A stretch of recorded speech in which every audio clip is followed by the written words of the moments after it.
जी, तो students unit number 1 जो था उसके अंदर हमने देखा कि लिटरेचर क्या होता है, जनरल चीज़ें हमें ओवरऑल लिटरेचर के एलिमेंट्स ऑफ लिटरेचर से इंट्रोड्यूस करवाया गया और फिर उनकी एग्जाम्पलिफिकेशन दी गई। फिगर्स ऑफ स्पीच जो थे उनका भी इंट्रोडक्शन यूनिट नंबर 1 के अंदर था और एग्जाम्पल्स भी थी। चूँकि we have short time therefore हम डिटेल में तो उनको नहीं देख सके, लेकिन हमने एग्जाम्पल्स जो हैं उनको देखा। तो यूनिट नंबर 2 जो है it is concerned with poetry. इसके अंदर आपको शायरी से तारुफ करवाया जाएगा, इंट्रोडक्शन टू पोइट्री, ठीक है। और जब हम इंट्रोडक्शन की बात करते हैं पोइट्री की, तो इसमें आपको बताया जाएगा कि वो कौन से एलिमेंट्स हैं जो कि शायरी को शायरी बनाते हैं, ठीक है। शायरी क्या होती है, शायरी की अकसाम क्या है, मुख्तलिफ चीज़ें इसके अंदर यकीनन यूनिट के अंदर आप देखेंगे। तो फर्स्ट ऑफ ऑल इंट्रोडक्शन। तो शायरी जो है, poetry, it is the oldest form of literature, यानी कि अदब की जितनी भी शाखें हैं, novels हैं, we have novels, we have short stories, we have dramas, we have prose, यानी कि इसको ऐसे कहते हैं, और हमारे पास पोइट्री भी है। तो जो ओल्डेस्ट फॉर्म ऑफ लिटरेचर है वो पोइट्री है।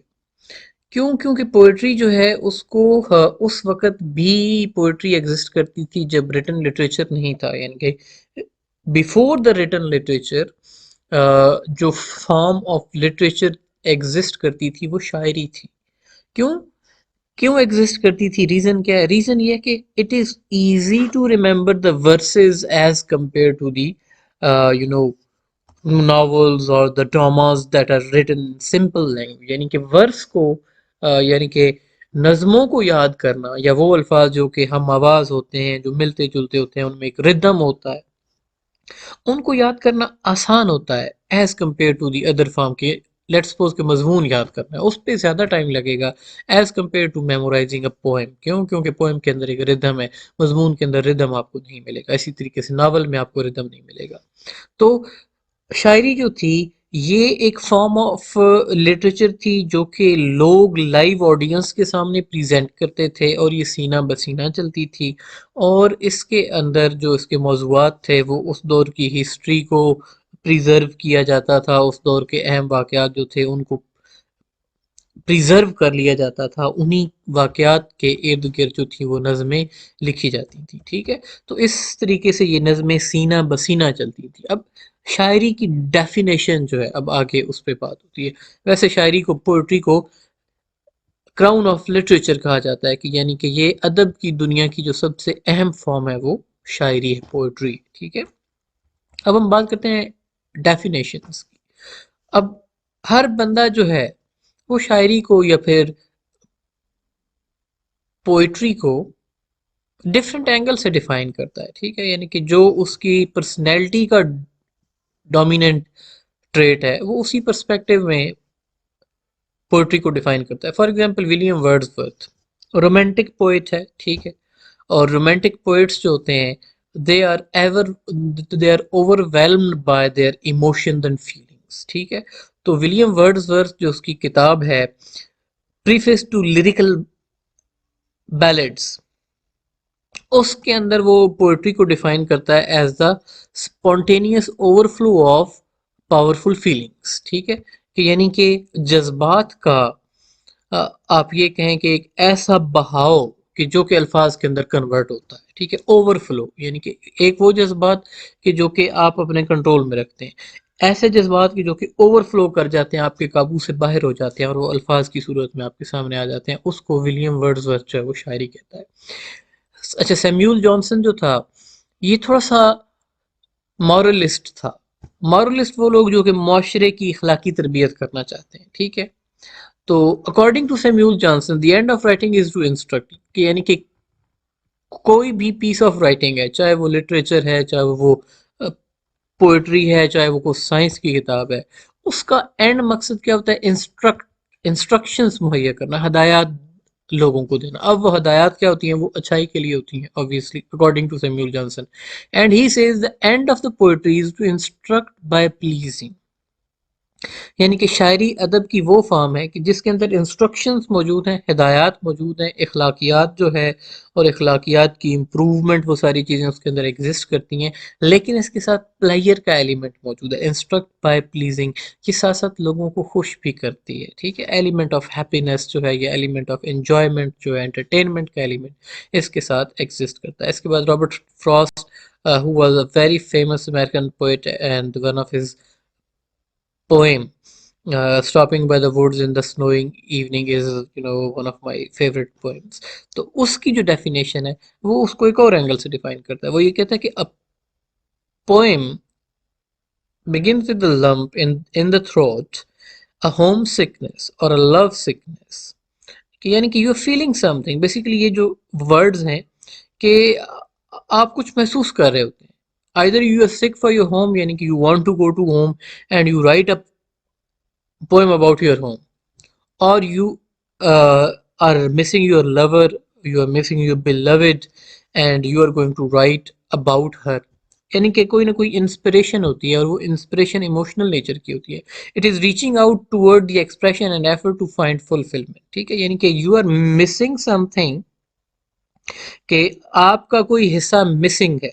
ठीक है, कि फॉर एग्जांपल आपका कोई लव्ड वन जो है वो चला गया। ठीक है, तो अब आपके अंदर इमोशनली एक आपका हिस्सा मिसिंग है, and in order to fulfil that missing piece, आप रीच आउट करने की कोशिश करते हैं अल्फाज की सूरत में, एक्सप्रेशंस की सूरत में, उस हिस्से को फुलफिल करने के लिए। और वो जो अल्फाज हैं वो नज़म की शक्ल अकॉर्डिंग टू रॉबर्ट फ्रॉस्ट इख्तियार कर लेते हैं। Complete poem is one where the emotion has found its thought and the thought has found the words. ठीक है, अब ये आप देखेंगे वो अगेन जो है ना, वो सैम्यूल जॉनसन की तरह वो ये कहता है कि कंप्लीट पोएम इज वन, कि मुकम्मल नज़म वो होती है where the emotion has found its sort, यानी कि जो इमोशंस हैं, जो जज्बात हैं, वो अपनी सोच को ढूंढ लेते हैं। यानी कि जज्बात जो हैं वो खाली जज्बात नहीं होते, बल्कि उसके अंदर थॉट्स भी होती हैं। अगेन वही मॉरलिस्टिक पर्सपेक्टिव जो है ना वो एग्जिस्ट कर रहा है। The thought has found the words, और जो आपकी सोच है जिसने इमोशंस की शक्ल इख्तियार की थी, they are converted into the words, कि वो अल्फाज के अंदर उनको कन्वर्ट किया जाता है। जी, तो ये चंद डेफिनेशंस थी शायरी की। ठीक है, मजीद हम आगे देखते हैं।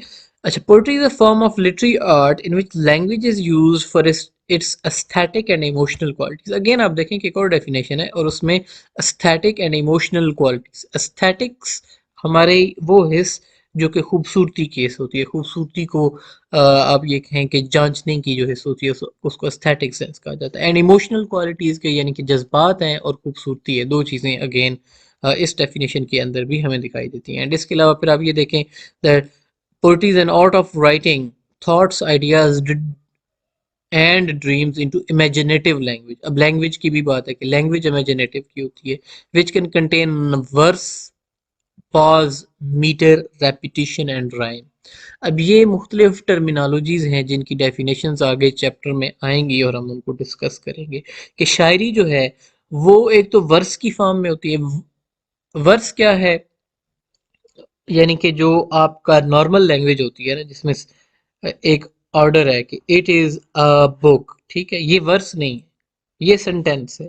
शायरी जो है वो वर्स की फॉर्म में होती है, क्योंकि उसके अंदर ये जो ऑर्डर ऑफ द वर्ड्स है ये आगे पीछे हो सकता है। ठीक है, तो उसके बाद शायरी के अंदर फिगर्स ऑफ स्पीच होते हैं, और हर एक फिगर ऑफ स्पीच जैसे कि ऊपर एक हमने लिस्ट पढ़ी, alliteration, assonance, consonance, symbols, hyperbole है, ठीक है, कंसीट्स हैं, बेतहाशा फिगर्स ऑफ स्पीच है, और हर एक फिगर ऑफ स्पीच जो है उसके डिफरेंट मीनिंग्स होते हैं।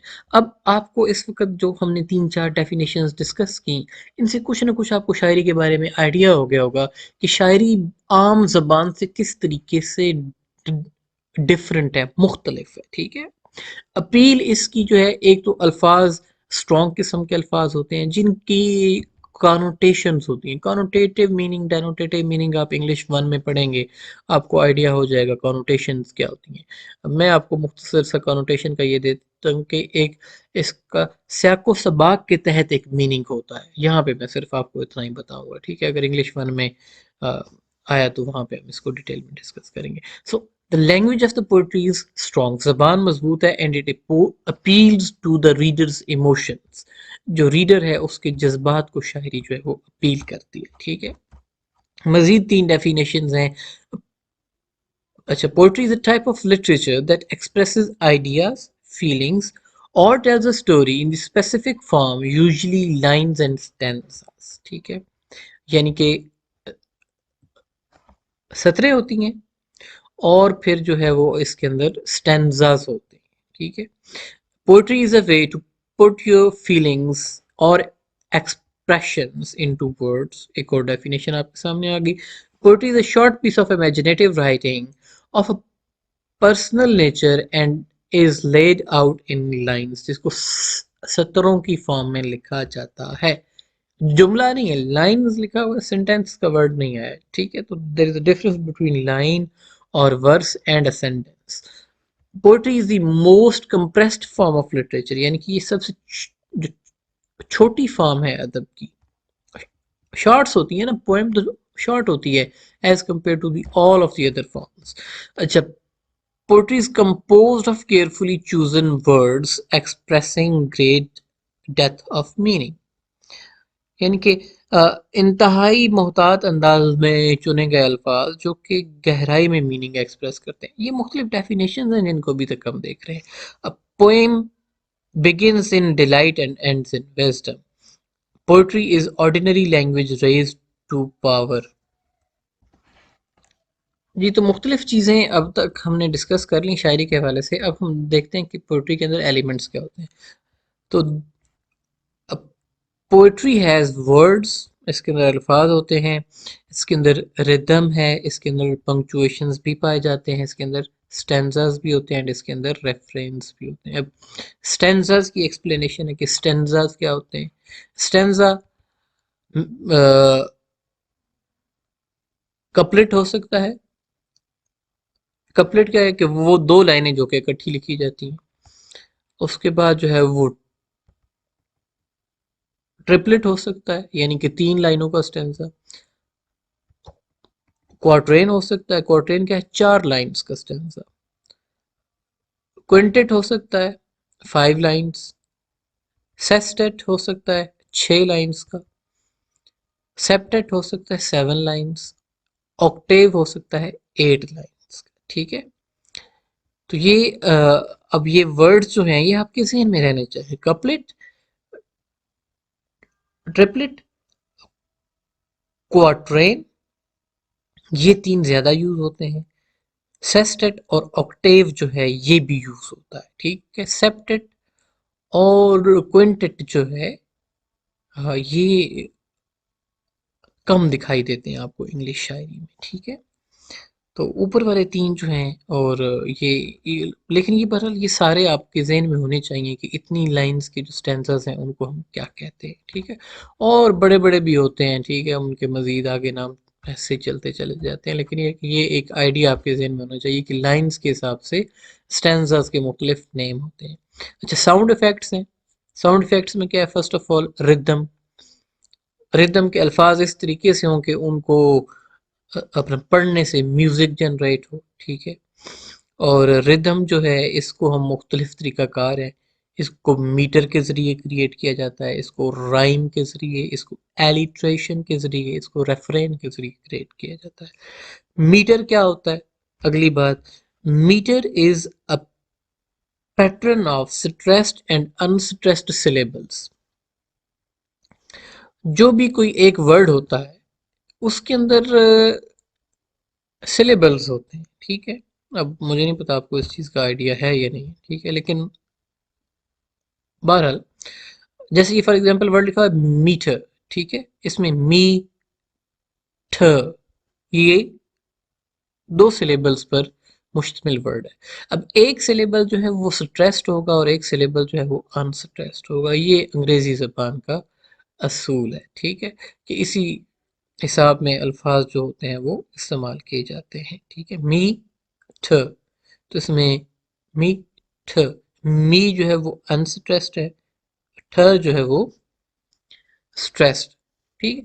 तो इस तरीके से आप सिलेबल्स जो हैं तो उनको आप निकालते हैं, और ये जो स्ट्रेस्ड अनस्ट्रेस्ड का कम्बिनेशन होता है, इसके ज़रिए भी साउंड इफ़ेक्ट जो है वो क्रिएट किया जाता है। मीटर के बाद जो दूसरी चीज़ आती है वो है राइम। राइम क्या होते हैं? हम आवाज़ अल्फाज होते हैं, ठीक है।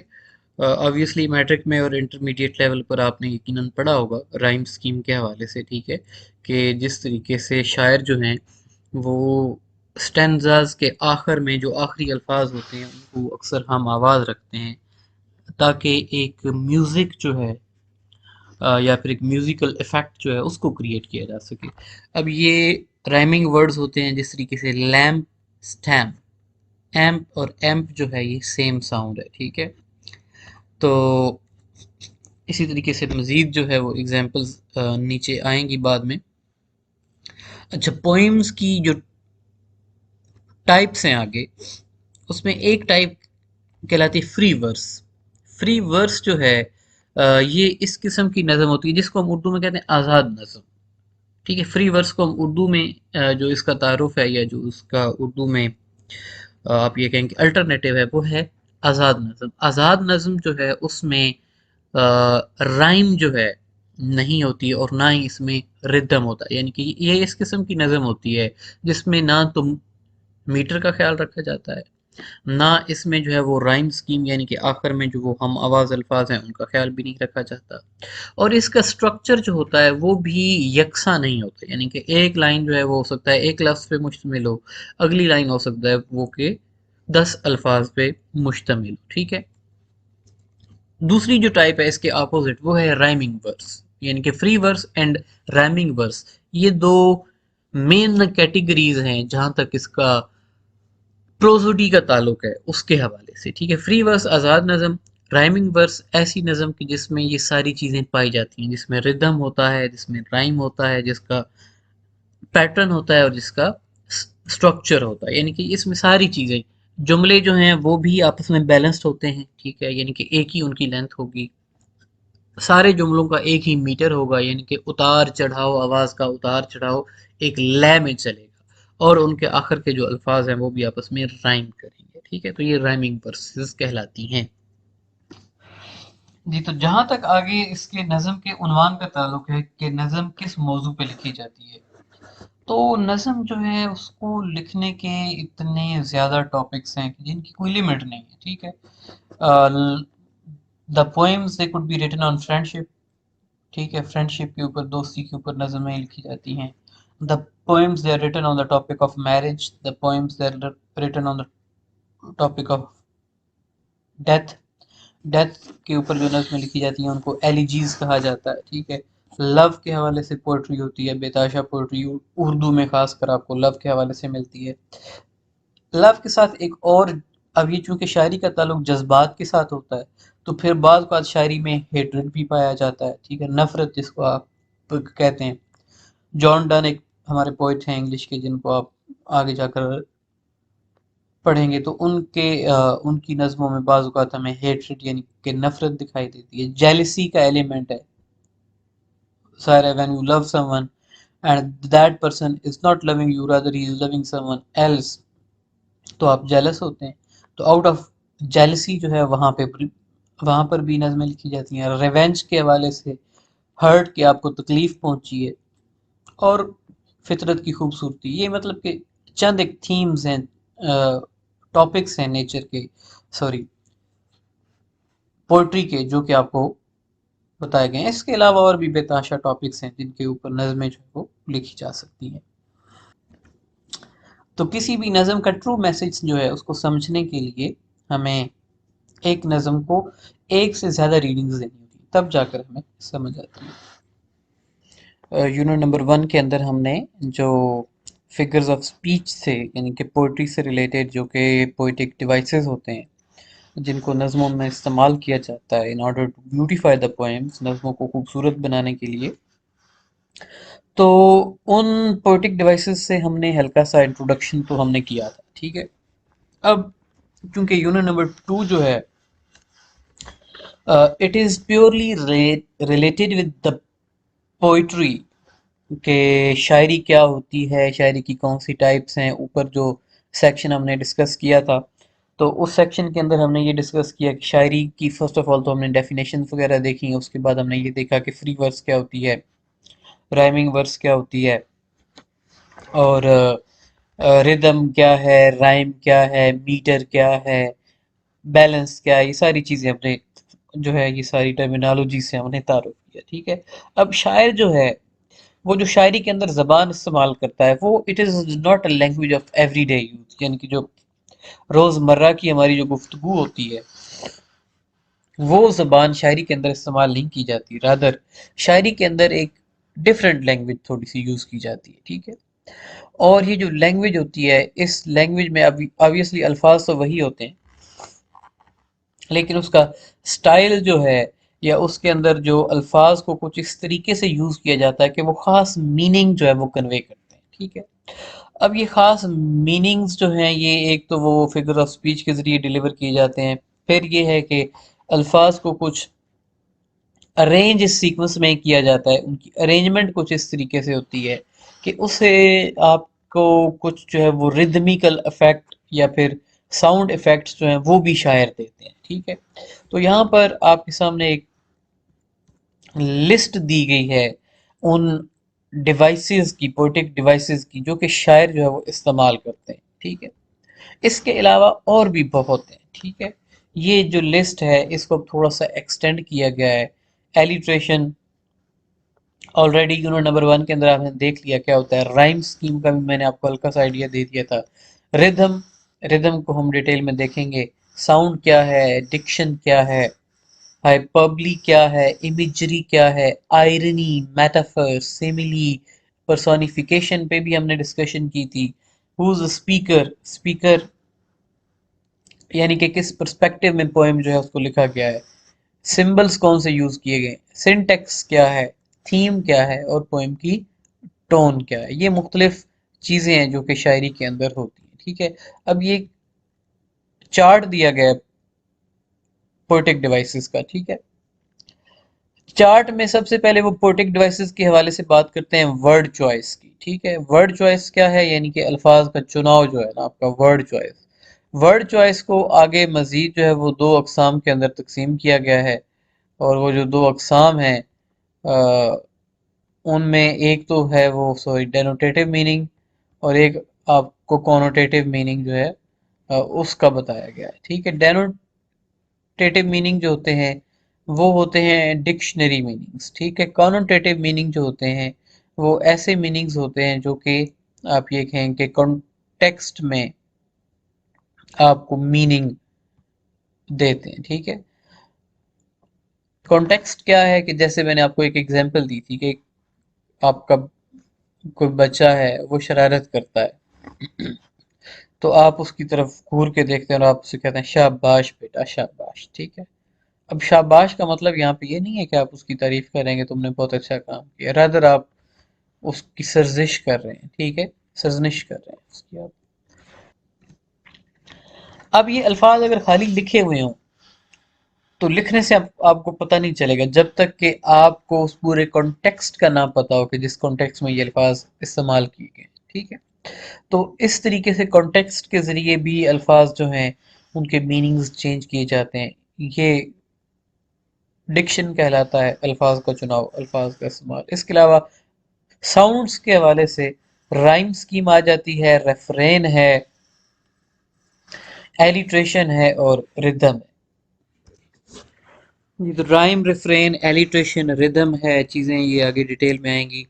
इसके अलावा फिर मवाजना दो चीज़ों का होता है, कंपैरिजन होता है, तो कंपैरिजन के हवाले से सिमिली और मेटाफर है। इमेजरी है तो इमेजरी में auditory imagery, visual imagery, taste, smell, sensory imagery जो है ये सारी इसके अंदर चीज़ें आ जाती हैं। ठीक है। तो all these things they will be discussed with examples in detail in this unit. So first of all we have alliteration.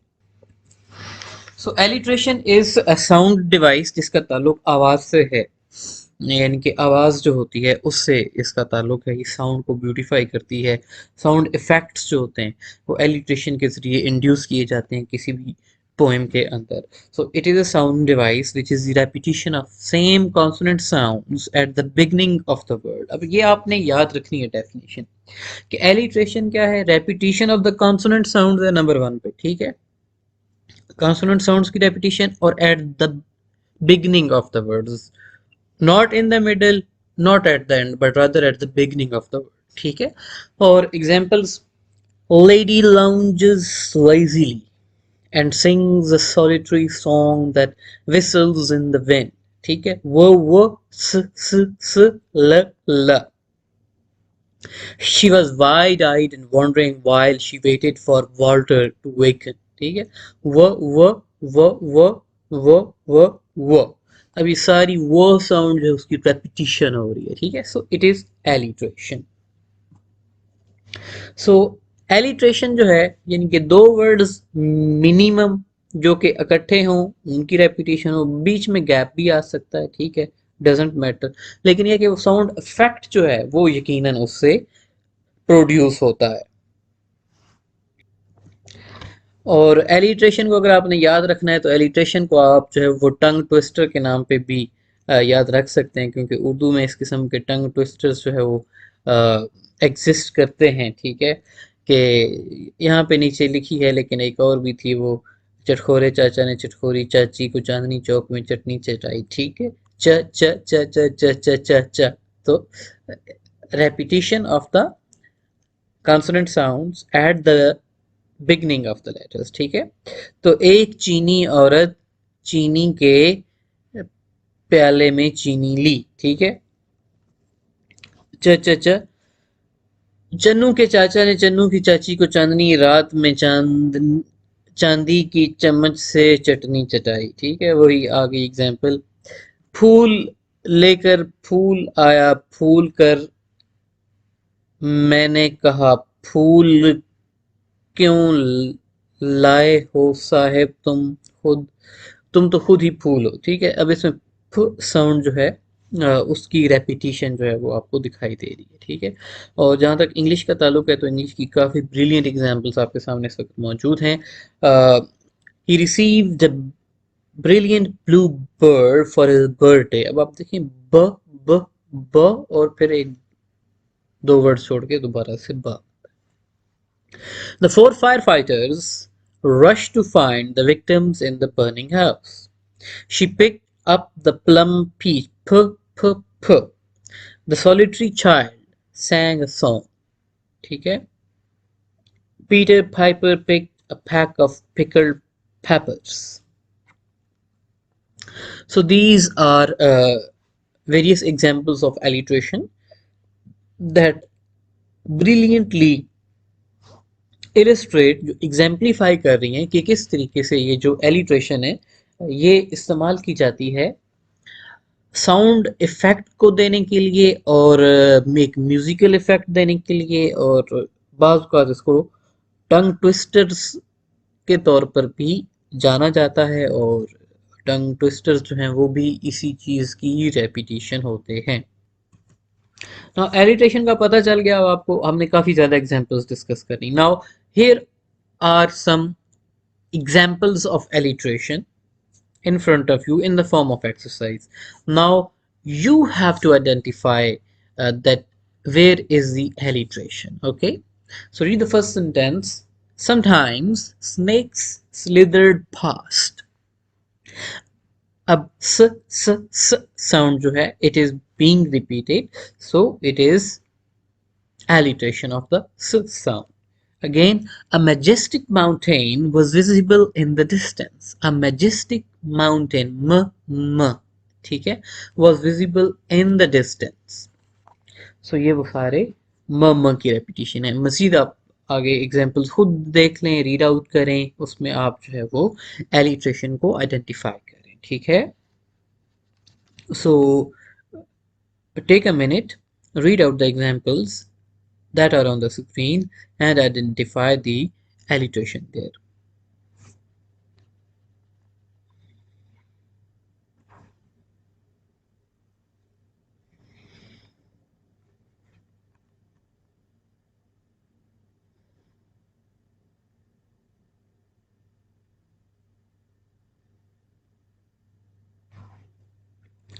Okay, I hope that you have identified the alliterations in the given examples. Now let us move on to the next point. Okay, the next point is rhyme.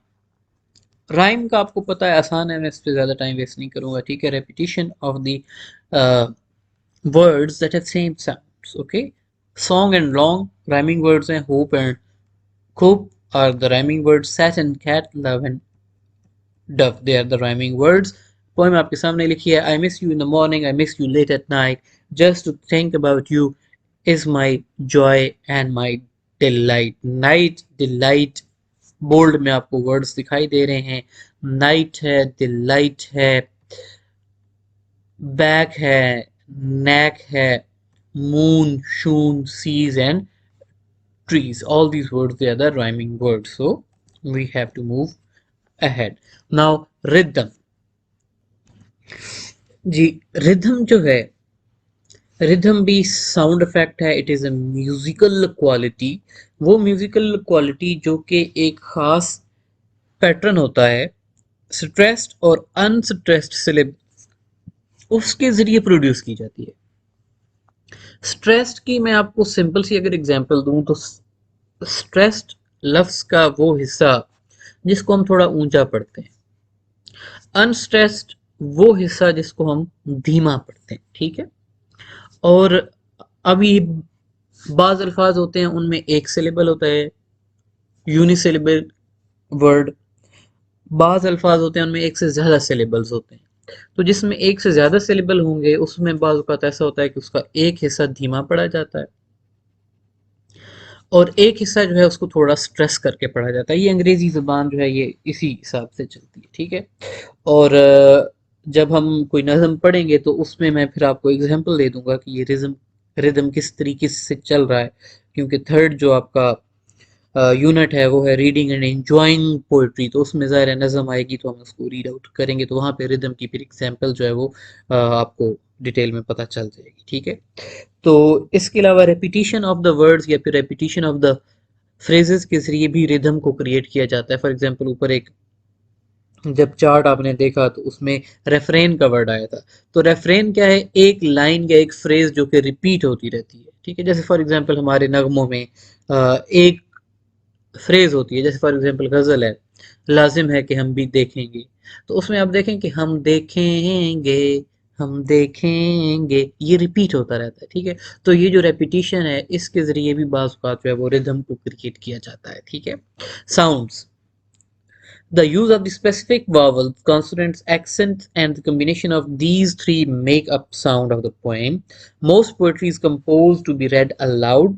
Sound devices can influence the reader, listener's perception of the poem. यानी कि नज़में जो होती हैं उनको लिखा ही इस वजह से जाता है कि इनको ऊंचा पढ़ना है, ठीक है। और जिस तरीके से साउंड्स फिर उसमें अरेंज किए जाते हैं वो यकीनन जो लिसनर है और जो स्पीकर है उनकी जो पोइम की परसेप्शन है, जो उनकी अंडरस्टैंडिंग ऑफ द मीनिंग है, उसके ऊपर वो इफेक्ट करते हैं। जी, नेक्स्ट पोएट्री के हवाले से होती है पोएटिक डिक्शन। डिक्शन जो है ये क्या है, अल्फाज का चुनाव, ठीक है, कि शायर जो होते हैं वो कौन से अल्फाज का चुनाव इख्तियार करते हैं। अब ये मुख्तलिफ ज़माने में इसके हवाले से मुख्तलिफ फिलोसफीज जो हैं वो रही। फॉर एग्जांपल एक है एज हमारे पास, नियो क्लासिकल एज कहा जाता है उसको, जब आप आगे जाएंगे तो आप यकीनन वो एजेस भी पढ़ेंगे, सब कुछ पढ़ेंगे। तो नियो क्लासिकल एज में इस किस्म के अल्फाज शायरी के अंदर इस्तेमाल किए जाते थे कि जो कि रोज़मर्रा की ज़बान का हिस्सा नहीं थे, यानी कि बहुत ही मुश्किल किस्म के, कॉम्प्लिकेटेड किस्म के अल्फाज। उसके बाद रोमांटिक पोइट्स आए। रोमांटिक पोइट्स ने कहा कि नहीं भाई, शायरी जो है it should be written everyday language, के रोज़मर्रा की जो ज़बान है उसी के अंदर शायरी होनी चाहिए। तो ये अल्फाज का चुनाव जो है ये डिक्शन कहलाता है, ठीक है। वो लोग, वो शायर जो कि अच्छे शायर होते हैं वो अपनी नज़मों में अच्छे अल्फाज का इस्तेमाल करते हैं, ठीक है, यानी कि हाई लैंग्वेज होती है उनकी। जैसे टी एस इलियट की बड़ी मशहूर नज़म है द वेस्ट लैंड, ठीक है। द वेस्ट लैंड अगर आप कहें कि 20वीं सदी की सबसे जो अच्छी नज़म है तो ये वेस्टलैंड या मॉडर्न एपिक इसको कहा जाता है। तो वेस्टलैंड के की चंद लाइनें इस वक्त आपके सामने लिखी गई हैं और आप इसके अंदर वर्ड्स का अगर आप इस्तेमाल देखें तो ज़ाहिर है वर्ड्स चूँकि आप उनमें से अक्सर वर्ड्स या तो आपने पढ़े नहीं होंगे या फिर आप उनसे फेमिलियरिटी नहीं रखते तो वो आपको मुश्किल दिखाई देंगे, लेकिन when you will become an expert तो then you are going to enjoy कि ये वाकई इसने एक अच्छी लैंग्वेज का इस्तेमाल किया अपनी नज़म के अंदर। The chair she sat it like a burnished throne. अब आप वो जो रिदम की बात थी ना, रिदम आप देखें, द चेयर, ठीक है, द जो है वो धीमा है, चेयर जो है वो ऊंचा है, शी सैट, शी जो है वो धीमा है, सैट ऊंचा है, इनमें एक एक सिलेबल है। It like, it like, it जो है वो धीमा है, लाइक ऊंचा है, अ बर्निश्ड, ठीक है, अ बर्निश्ड, अ धीमा है, बर्न ऊंचा है, इश्ट जो है अगेन वो छोटा है, ठीक है, धीमा है, ठीक है। तो इस तरीके से ये अल्फाज जो है उतार चढ़ाव इनके अंदर जो है ये होता रहता है, और यही चीज जो है ये रिदम बनाते हैं। Glowed on the marble where the glass held up by standards wrought with fruited vines from which a golden cupidon peeped out। ठीक है, अब ये नज़म है, उसके अंदर अल्फाज हैं, और ये उसकी एक लैंग्वेज है। इसी तरीके से डब्ल्यू बी यीट्स की पोएम है the wild swan at Coole. तो the trees are in the autumn beauty, the woodland paths are dry under the October twilight, and the water mirrors still sky। अब ये simple Dickson है, सादा जबान है, और ऊपर जो है वो थोड़ी सी कम्प्लेक्स डिक्शन है। ये आमने सामने रख कर आपको बताया गया है कि इस तरीके से डिक्शन का इस्तेमाल किया जाता है। Then we have hyperbole. Hyperbole exaggeration, वो यूनिट नंबर 1 के अंदर जो हमने एग्जांपल पढ़ी थी, थाउजेंड्स ऑफ 10,000 फ्लावर्स। अब वो ज़रा 10,000 फ्लावर्स आप एक आंख में गिन तो नहीं सकते, वो उसने एग्जेजरेट किया था, ठीक है। तो hyperbole is a figure of speech कि जिसके अंदर चीज़ों को बढ़ा चढ़ा कर बयान किया जाता है, ठीक है। बाज़ औक़ात इससे लतीफ़े भी बनाए जाते हैं, बाज़ औक़ात ये स्ट्रॉन्ग इंप्रेशन जो है उसको देने के लिए इस्तेमाल किया जाता है। These books weigh a ton, कि ये किताबें, इनका वजन 1 टन है। अब मतलब क्या है कि ये किताबें भारी हैं, ठीक है। I could sleep for a year, I could sleep for a year. अब ज़ाहिर है कोई भी बंदा 1 साल नहीं सो सकता, लेकिन ये है कि उसके कहने का मतलब ये है कि मैं बहुत लंबी देर के लिए सो सकता था, यानी कि उस थकावट की वजह से मे बी। अब ये स्टेटमेंट्स जो कि हाइपरबली होती हैं, यानी कि जिनमें चीज़ों को एक्सेजरेट किया जाता है, लिटरल सेंस में या रियल सेंस में ये स्टेटमेंट्स ट्रू नहीं होती, ठीक है। अब हमें इस चीज़ को असेस करना है कि जैसे फॉर एग्जाम्पल एक सेंटेंस लिखा हुआ है कि आई ट्राइड 1,000 टाइम्स, कि मैंने 1,000 दफ़ा ट्राई किया। अब यकीनन 1,000 दफ़ा तो कोई बंदा कोशिश नहीं करता, ठीक है। आप 3 4 दफ़ा 8 10 दफ़ा कोशिश करते हैं, तो लेकिन बहरहाल मतलब क्या है कि मैंने बार बार कोशिश की। तो हमें रीडर्स को इस चीज़ का पता होना चाहिए कि ये जो चीज़ें हैं ये लिटरल सेंस में नहीं कहा कि 1,000 दफ़ा कोशिश की है, रादर इसने ये हाइपरबली का इस्तेमाल किया है। अच्छा, अब एक्सरसाइज नंबर 2 आ गई है, और एक्सरसाइज नंबर 2 के अंदर in the following sentences underline the hyperbole and write what actually that particular hyperbole is trying to convey. तो सेंटेंस नंबर 1 की रीडिंग करें आप, ठीक है। My teacher is so old they have already nailed the coffin shut, ठीक है, कि हमारा उस्ताद इतना बूढ़ा है कि उसका वो अंग्रेज मुर्दों को दफनाते हैं कॉफिन के अंदर, ठीक है, फिर उस मुर्दे को अंदर डाल के तो उसके बाद जो है वो उस पे कील ठोंके जाते हैं, ठीक है। तो वो ये कह रहे हैं कि वो इतना बूढ़ा है कि उसके कॉफिन को पहले ही बंद कर दिया गया, यानी मतलब कि ओल्ड एज के हवाले से इस चीज को एग्जेजरेट किया गया है। The town I grew up in is so isolated it makes ghost towns look popular। अब अंग्रेजों के यहाँ गोस्ट टाउन्स हैं अमेरिका में, यानी कि नक्शे पे टाउन होता है, वहां पे एक आध बिल्डिंग होगी लेकिन वो प्रैक्टिकली वहां पर कोई बंदा नहीं रहता। तो वो ये कहता है कि जिस कस्बे पे मेरी परवरिश हुई वो इतना आइसोलेटेड, यानी कि इतना दूर है कि उसको देखकर ये लगता है कि गोस्ट टाउन ऐसे कस्बे के जिनमें लोग ही नहीं होते वो ज़्यादा आबाद है या ज़्यादा मशहूर है। I think of you a million times a day. Million times, तो मिलियन तो सेकंड भी नहीं होते ना एक दिन में, ठीक है। वो ये कहता है कि I think of you a million times a day. Million times जो है it is an hyperbole, it is a hyperbole, ठीक है। तो ये एग्जांपल्स आपने देख ली। अब हम बात करते हैं इमेजरी की। जी नेक्स्ट हम बात करते हैं इमेजरी की।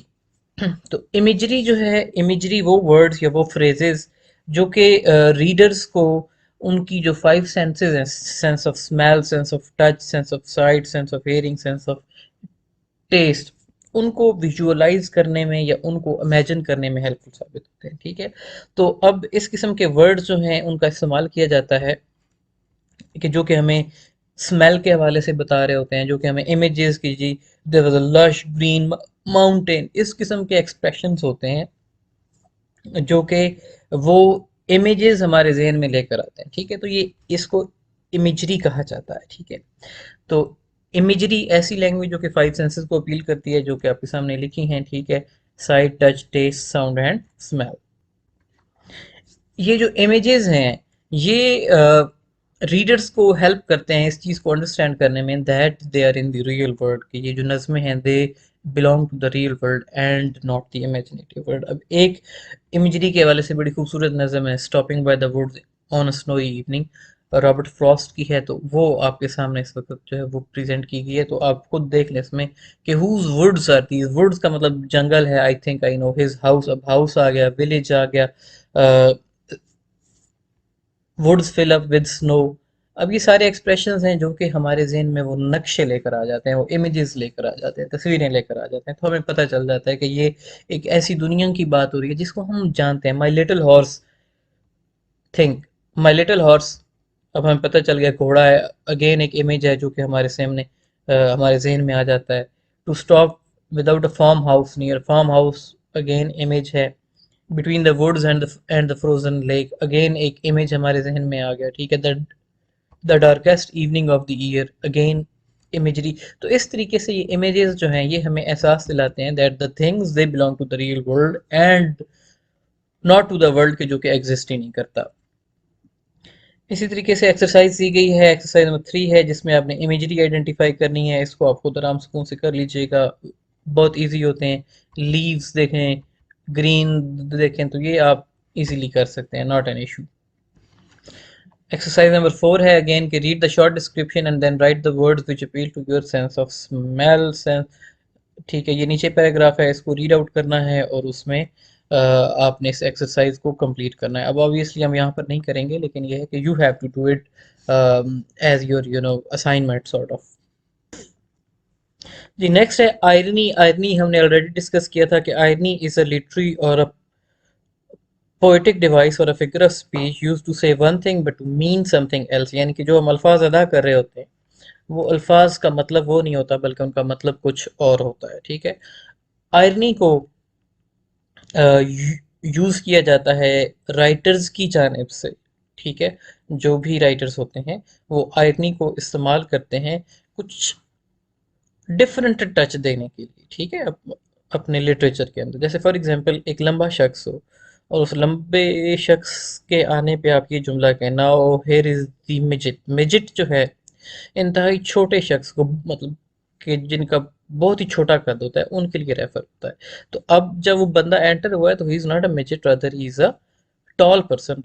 लेकिन आपने कहा now here is the midget, so अब उसको पता है कि भाई I am being referred and I am not a midget, rather I am a tall person. तो ये सॉर्ट ऑफ इसको आयरनी कहा जाता है। आयरनी की आगे डिफरेंट टाइप्स भी होती हैं, लेकिन बहरहाल आपके लिए फिलहाल इतना समझना काफ़ी है कि when you use the word which means exactly opposite. ठीक है, मेटाफर है। मेटाफर पे ऑलरेडी डिस्कशन हमारी हो चुकी कि मेटाफर वो फिगर ऑफ स्पीच के जिसके अंदर दो चीज़ों का मवाजना किया जाता है एक मुश्तरक खूबी की बुनियाद पर, कि एक खूबी मुश्तरक होती है दो चीज़ों में और उन दोनों चीज़ों का आपस में मवाजना किया जाता है। ठीक है, और उस मवाजने की बुनियाद पर एक चीज़ को दूसरी चीज़ डिक्लेयर कर दिया जाता है। जैसे मैंने आपको एग्जांपल दी थी कि माँ कहती है कि मेरा चांद आ गया या मेरा शेर आ गया। अब वो ये नहीं कहती कि मेरा चांद की तरह खूबसूरत बेटा आ गया या मेरा शेर की तरह बहादुर बेटा आ गया, उसने कहा कि मेरा चांद आ गया या मेरा आ, शेर आ गया। तो यहाँ पे एक खूबी की बुनियाद पर एक चीज को दूसरी चीज डिक्लेयर कर दिया जाता है, इसको हम कहते हैं मेटाफर। ठीक है, जैसे यहाँ पे एग्जांपल लिखी है, love is a dew, life is a journey, all the world is a stage. ये शेक्सपियर की लाइन है, शेक्सपियर की पोएम है, all the world is stage. तो all the world's a stage, की पूरी दुनिया एक क्या है, एक स्टेज है, ड्रामा है सॉर्ट ऑफ, ठीक है। तो वो इस तरीके से, अब उसने ये नहीं कहा कि the world is like a stage, अगर वो लाइक या फिर एज का वर्ड इस्तेमाल करता तो ये सिमिली बन जाती। लेकिन चूंकि एक चीज को डायरेक्टली डिक्लेयर कर दिया गया दूसरी चीज, तो इस वजह से इसको हम कहते हैं मेटाफर, ठीक है। सो मेटाफर एंड सिमिली, ये दोनों चीजें क्लियर आपकी होगी। एक्सरसाइज है, एक्सरसाइज नंबर 5, इसको आप खुद देख लीजिएगा कि it was the evening of his life. अब इवनिंग ऑफ हिज लाइफ से क्या मुराद है कि जिंदगी के जो है, आप ये कहें कि बुढ़ापा जो है उसको आप इवनिंग ऑफ द लाइफ कहते हैं, ठीक है। तो उसने ये नहीं कहा कि his life was ending like the evening of the day, ठीक है, इस तरीके से नहीं कहा। राजा उसने कहा कि it was evening of his life. तो इसी तरीके से बाकी सेंटेंसेस हैं, उनको आप खुद जो है वो सॉल्व कीजिएगा, ताकि आपकी अंडरस्टैंडिंग जो है वो इस चीज़ की डेवलप हो जाए।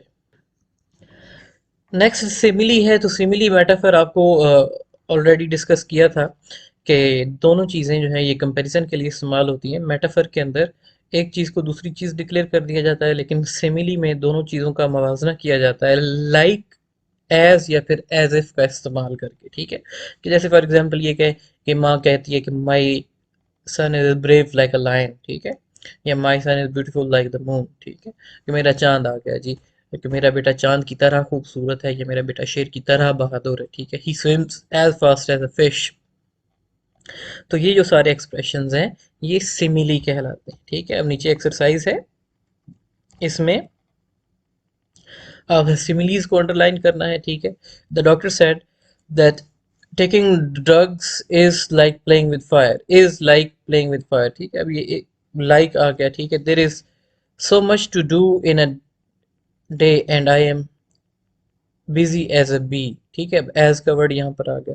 तो ये सिमिलीज और मेटाफर्स जो हैं ये मवाजने के लिए इस्तेमाल होते हैं। इसी तरीके से एक्सरसाइज नंबर 7 है, fill in the blank with the suitable words to complete these well known similes. The swimmer dives well and swims like Abzaris swims like a fish, ही हो सकता है। He saw the eve moon before anyone else. He has eyes like a hawk, eyes like a hawk, ठीक है। Don't call them over because their young baby chatters like a monkey होगा, ठीक है। In her new dress she looked as pretty as a picture होगा यकीनन, ठीक है। The cake my mother baked is as light as feather, ठीक है। Her eyes are as deep as the ocean, ठीक है। तो इस तरीके से सिमिलीज जो है उनको कंप्लीट किया जाता है, यानी कि मवाजने के लिए इनको इस्तेमाल किया जाता है जी। तो एक्सरसाइज नंबर 7 देखिए आपने। Let us now move on to next page. Exercise number 8 है, decide whether each sentence contains a simile और मेटाफर। जुमले पढ़ने हैं आपने, ठीक है, उसमें से आपने डिसाइड करना है कि यहाँ पे सिमिली का इस्तेमाल किया गया है या फिर मेटाफर का इस्तेमाल किया गया है। तो फर्स्ट सेंटेंस, एक दो सेंटेंस हम देखते हैं, बाकी आपने खुद करना है, ठीक है। This class is like a circus, ठीक है। लाइक का वर्ड आ गया तो हमें पता है कि ये क्या है, सिमिली है, it is not a metaphor.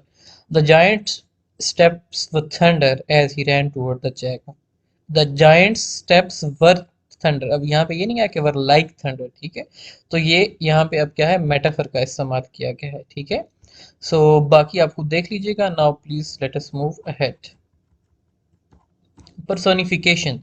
Personification क्या है, एक ऐसी लिटरेरी डिवाइस कि जिसमें जो नॉन लिविंग थिंग्स हैं, ऑब्जेक्ट्स हैं या एनिमल्स हैं, या फिर इवन के एब्स्ट्रैक्ट आइडियाज जिसमें ऑनेस्टी हो गया, ठीक है, इनको ह्यूमन क्वालिटीज दे दी जाती हैं और इनको इंसानी किरदार जो है वो दे दिया जाता है, और ये इंसानों की तरह गुफ्तगू करते हैं, इंसानों वो एक्शन जो कि इंसान करते हैं वही एक्शन करते हुए ये चीज़ें हमें जो है वो दिखाई देती हैं। फॉर एग्जांपल यहाँ पे सेंटेंस लिखा है द विंड येल्स व्हाइल ब्लोइंग, कि जब हवा चलती है तो वो येल यानी कि चीखती है, चिल्लाती है, ठीक है। सो इस तरीके से जो नॉन लिविंग थिंग्स या फिर इन एनिमेट ऑब्जेक्ट्स हैं उनको ह्यूमन क्वालिटीज दे दी जाती है। नीचे एग्जांपल्स हैं, देखें। The lights blink in the distance, the lights blinked in the distance, blinking आंख झपकना, ठीक है। The computer hates me, your computer hates me. अब कंप्यूटर कैसे नफरत कर सकता है, जज्बात जो है वो ह्यूमन क्वालिटीज हैं, ठीक है। लेकिन यहाँ पे और इसी तरीके से बाकी सेंटेंसेस हैं। The pencil flu out of my hand. अब हाथ से पेंसिल खुद तो नहीं निकल सकती, बेजान है ना, ठीक है। टाइम मार्चेज ऑन, के वक्त जो है वो चलता रहता है। मार्च करना, human beings they have leg and they walk. Mother nature strikes back in force. Strike back के वापस हमला करना। वापस हमला जो है वो नेचर कैसे कर सकती है, इंसान करते हैं ना, ठीक है। My thoughts explode. तो इस किस्म के जो एक्सप्रेशंस हैं ये सारे के सारे इस्तेमाल किए जाते हैं पर्सोनिफिकेशन, ठीक है। Read the poem that illustrates personification, कि ये नज़म है, इसको ज़रा इसमें से गो थ्रू करें और इसमें से पर्सोनिफिकेशन को आप आइडेंटिफाई करें।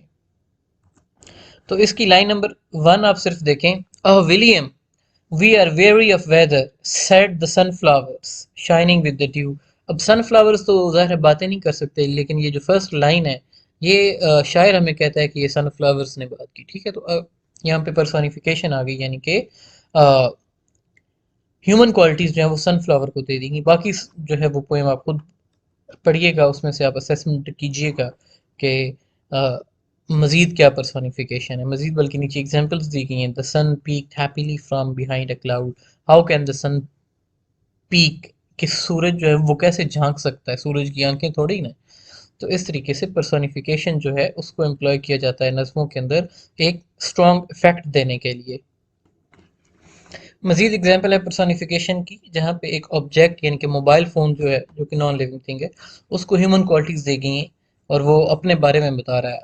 आई am a cell phone, I like to chat all the time, I am very helpful in an emergency situation, ठीक है। तो अब मेरे ख्याल से इतनी एग्जाम्पल्स देखने के बाद पर्सोनिफिकेशन का कॉन्सेप्ट आपके जहन में क्लियर हो चुका होगा, ठीक है। अगेन एक्सरसाइज है पर्सोनिफिकेशन के हवाले से, you have to do it on your own, ठीक है। Read the poem Summer Grass by Carl Sandburg, exercise number 10, and notice how personification is used. Again, poem है, उसको पढ़ना है, उसमें से personification को आपने आइडेंटिफाई करना है। तो इसकी खाली फर्स्ट लाइन आप देख लें कि summer grass x and whispers, how can the grass whisper, ठीक है। तो ये जो घास को एक यानी कि तकलीफ और विस्पर, ये ह्यूमन क्वालिटीज़ हैं जो कि घास को दी गई हैं। तो फर्स्ट लाइन में ही हमें यहाँ पे पर्सोनिफिकेशन नज़र आ जाती है, ठीक है। उसके बाद ओनोमेटोपिया। ओनोमेटोपिया आपको बताया था मैंने कि इमिटेशन ऑफ द साउंड, वो वर्ड जो कि अपनी साउंड को या जो उसके मीनिंग्स होते हैं उस मीनिंग को ही इमिटेट करके तो वर्ड को बनाया गया होता है। सेंटेंस नंबर 1 आप देखें। द फ्लाई बज पास। द वर्ड बज जो है, बज का वर्ड जो है चैप्टर नंबर 1 में भी हमने एग्जांपल देखी थी कि एग्जैक्टली जो है ये उस मक्खी की साउंड को रिपीट कर रहा है, ठीक है। She clattered and clang as she washed the dishes। Dishes बर्तन धोते हैं।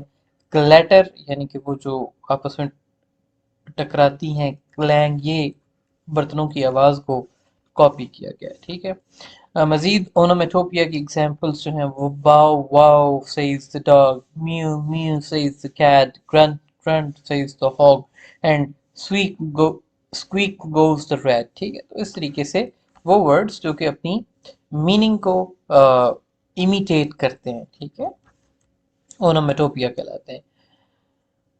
अच्छा जी, read the poem below that depicts onomatopoeia. Crack the egg, stir the butter, break the yolk, make it flutter।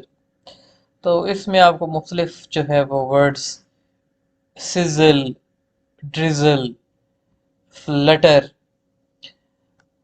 Crack, ये आपको मुख्तलिफ किस्म के अल्फाज जो है वो इसके अंदर दिखाई दे रहे हैं जो कि ओनोमेटोपिया की एग्जाम्पल्स हैं, ठीक है। Now here is a poem, find examples of onomatopoeia. नज़म है, इसको आपने देखना है, उसमें से आपने ओनोमेटोपिया की एग्जाम्पल जो है वो ढूंढनी है। आखिरी एक दो चीज़ें रह गई हैं जिसमें स्पीकर है। स्पीकर क्या होता है? नरेटर होता है, जिसकी आवाज़ या जिसके अल्फाज में हमें नज़म जो है वो दिखाई जा रही होती है। आपको बताया था कि first person, second person, third person, तीन में से कोई एक जो है वो नरेटर यकीनन पोएम का होता है। सिंबल्स हैं पे, सिंबल जो है वो इमेजेस या वो इमेजरी जो कि एक इमेज के ज़रिए किसी और हकीकत को जो है वो रिप्रेजेंट किया जा रहा होता है। जैसे फॉर एग्जांपल रॉबर्ट फ्रॉस्ट की poem the road not taken है, ठीक है। इसमें रोड जो है, ये रोड की बात नहीं हो रही कि मैं किस सड़क पे गया, ये बेसिकली बात हो रही है ज़िंदगी के अंदर चॉइसेस की, कि ज़िंदगी के अंदर हमेशा फैसले लेने पड़ते हैं, ठीक है। और जो फैसला आप लेते हैं फिर वो आपकी चॉइस होता है, वो है कि आप रास्ता अख्तियार कर लेते हैं और फिर उस रास्ते पे आपको चलना पड़ता है। बड़ी खूबसूरत नज़म है। Two roads diverged in a yellow wood, and sorry I could not travel both. And be one traveller long I stood, and looked down one as far as I could, to where it bent in the undergrowth, then took the other, as just fair, as just as fair, and having perhaps the better claim because it was grassy and wanted to wear. Though as for that, passing there had worn them really about the same। जी, तो इसी तरीके से बाकी पूरी poem है, तो इसके अंदर आपने ये चीज़ देखनी है।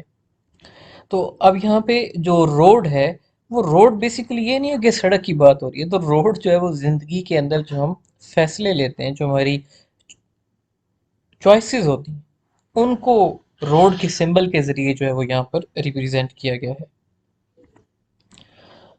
इसी तरीके से रेड रोज़ है पोएम, इसको आप देखें तो इसके अंदर जो है वो रोज़ को और ये जो रेड कलर है इसको as symbol of love, passion and emotions के तौर पे लिया गया है, ठीक है।